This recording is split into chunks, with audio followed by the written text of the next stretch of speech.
Toshakhana case में जब से चेयरमैन पीटीआई की गिरफ्तारी हुई है तब से तहरीक इंसाफ के रहनुमाओं और कारकुनान की सांसें रुकी हुई हैं। ट्रायल कोर्ट का फैसला आने के अगले ही रोज इस केस को हाई कोर्ट ले जाया गया और कोशिश की गई कि फौरी सजा मुअत्तल हो जाए, लेकिन आज कई हफ्ते गुजरने के बाद भी चेयरमैन पीटीआई उनकी सजा मुअत्तल नहीं हुई। आज तवील समाअत के बाद इस केस का फैसला तो महफूज हो गया है, जो कल 11 बजे सुनाया जाएगा। ये फैसला बानी तहरीक इंसाफ के हक में आने के बावजूद भी उन्हें जल्दी को रिलीफ मिलता हुआ दिखाई नहीं दे रहा, क्योंकि इतलात है कि एफआईए की एक टीम अटक में डेरे डाले हुए है, जो कि तोशाखाना केस में सजा मुअत्तली का फैसला आते ही चेयरमैन पीटीआई को साइफर केस में गिरफ्तार करेगी। इस पैटर्न से वाजे होता है कि बानी पीटीआई एक केस में बरी हो गए तो दूसरा केस उनकी राह में रुकावट होगा। इसी तरह तीसरा और चौथा और दीगर दर्जनों केसेस उनको एक के बाद एक गिरफ्तार किया जाएगा। आज तोशाखाना की समाअत हुई तो बैरिस्टर अली जफर ने चेयरमैन पीटीआई से मुलाकात की इजाजत देने की इस्तदा की, जिस पर चीफ जस्टिस आमिर फारूक का कहना था कि उम्मीद है कि आज तो सजा मुअत्तली की दरखास्त पर फैसला हो जाएगा। और इलेक्शन कमीशन के वकील अमजद परवेज एडवोकेट ने इमरान खान की सजा मुअत्तली की मुखालफत करते हुए मुख्तलिफ कवानीन और अदालती फैसलों के हवाले पेश किए। बारकैफ वकील इलेक्शन कमीशन अमजद परवेज ने दलाइल मुकम्मल किए, जिस पर जस्टिस आमिर फारूक ने इस केस का फैसला जो है वो महफूज कर लिया है 2 मेंबर बेंच केस से मुताल्लिक। और फिर मुस्तकबिल करीब में क्या फेट दिखाई दे रहा है बहुत सारे केसेस का जो अगेंस्ट चेयरमैन पीटीआई हैं। हसनात मलिक साहब सीनियर सहाफ़ी तज्ज़ियाकार उन्होंने ज्वाइन किया है। अस्सलाम वालेकुम हसनात मलिक साहब, बहुत बहुत शुक्रिया आपके वक्त के लिए। सबसे पहले तो ये कहिएगा कि बिलाखिर कई हफ्ते की जद्दोजहद के बाद जो पीटीआई लीगल टीम ने की है, फाइनली जस्टिस आमिर फारूक की कोर्ट ने इस केस का फैसला महफूज कर लिया है। कल 11 बजे का वक्त बताया जा रहा है कि फैसला सुनाया जाएगा। What are you looking at? Amjad Parvez साहब ने गो के अदालती नज़ायर भी सामने रखे हैं और फिर सजा मुअत्तली की मुखालफत भी की है, तो आपको लगता है कि इलेक्शन कमीशन को कामयाबी मिलेगी या फिर पीटीआई लीगल टीम जो है वो फाइनली कामयाब हो जाएगी चेयरमैन पीटीआई के लिए कोई इंटरिम रिलीफ दिलवाने में? देखिए जी,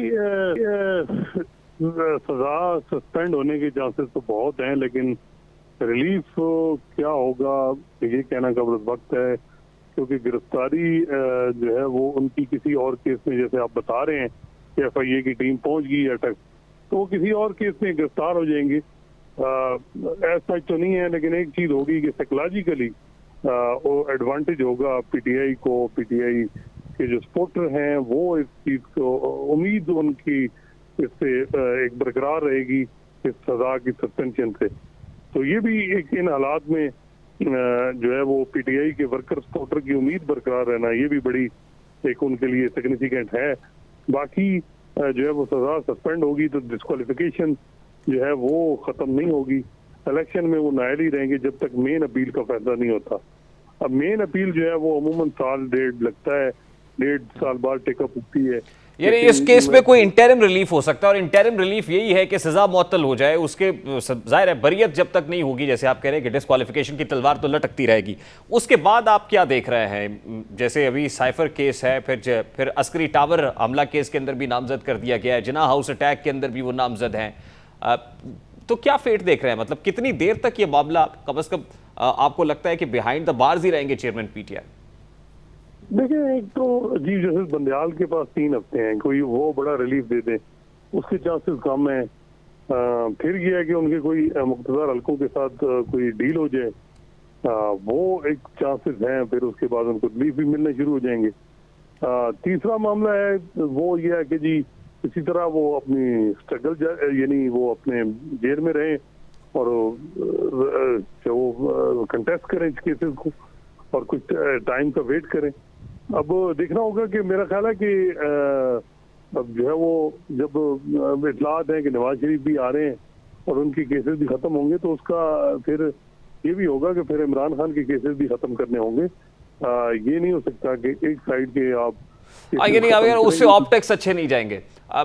देखिए, इस वक्त 2 ऑफिसेस के बारे में कहा जाता है ना कि वो सहूलतकारी कर रहे हैं, एक बंदयाल साहब की कोर्ट से मुतालिक और दूसरा प्रेसिडेंट ऑफिस के बारे में एक तासुर दिया जाता है पॉलिटिकल स्टेक होल्डर्स की तरफ से। तो उबरता बंदयाल साहब का वक्त तो बहुत कम दिन रह गए हैं, क्या रिलीफ दो दे सकते हैं आप? एक तासुर है कि वो दे सकते हैं, क्या रिलीफ पहुंचा सकते हैं चेयरमैन पीटीआई को?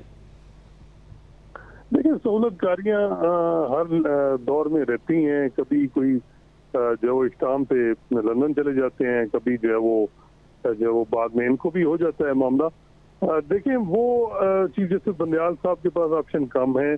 वो एक ये हो सकता है कि जी अगर सजा सस्पेंड है तो वो ये सवाल उठा सकते हैं कि जी ये जो दूसरे केसेस हैं इसमें टेक्निकल बुनियादों पे उनकी सजा मुअत्तल हुई, उनकी जो जमानत है वो डिसमिस हुई है, जमानत दोबारा उनको दे दी जाए और उनको मौका प्रोवाइड किया जाए कि वो प्रॉपर फोरम पे जाएं, लेकिन वो उसके चांसेस भी कम हैं।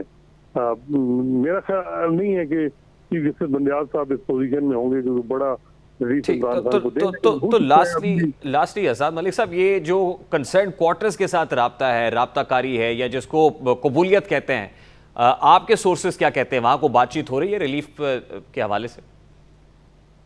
देखिए, अभी तक तो मेरा नहीं ख्याल कि कुछ इतलात खबरें चली हैं, लेकिन मेरा नहीं ख्याल कि ऐसी चीज कोई हो रही हो।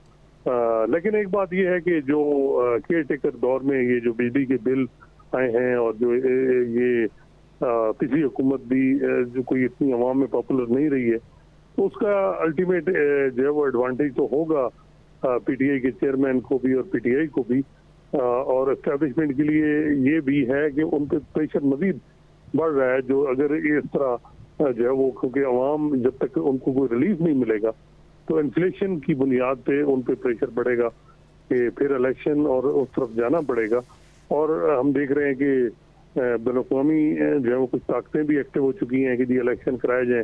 फिर पीपल्स पार्टी की हालात भी ठीक नहीं है, पीपल्स पार्टी को भी कोई टफ टाइम मिल रहा है सिंध में। तो ये भी देखना होगा कि अगर पीपल्स पार्टी भी और पीटीआई भी किसी न किसी तरह, चौधरी एतजाज अहसन भी सीसी की मीटिंग में थे, तो वो कोई ये सियासी जमातें अगर ये दोनों को किस तरह फिर डील करती है एस्टेब्लिशमेंट, ये भी बड़ा एक इंटरेस्टिंग होगा। लेकिन जो है वो बज़ाहिर ये लग रहा है कि इस वक्त जो हालात यानी पॉलिटिक्स जो है वो इंटरेस्टिंग फेज में दाखिल हो गई और ग्राउंड रियलिटीज बड़ी तेजी से तब्दील हो रही हैं। हसनात मलिक साहब, बहुत बहुत शुक्रिया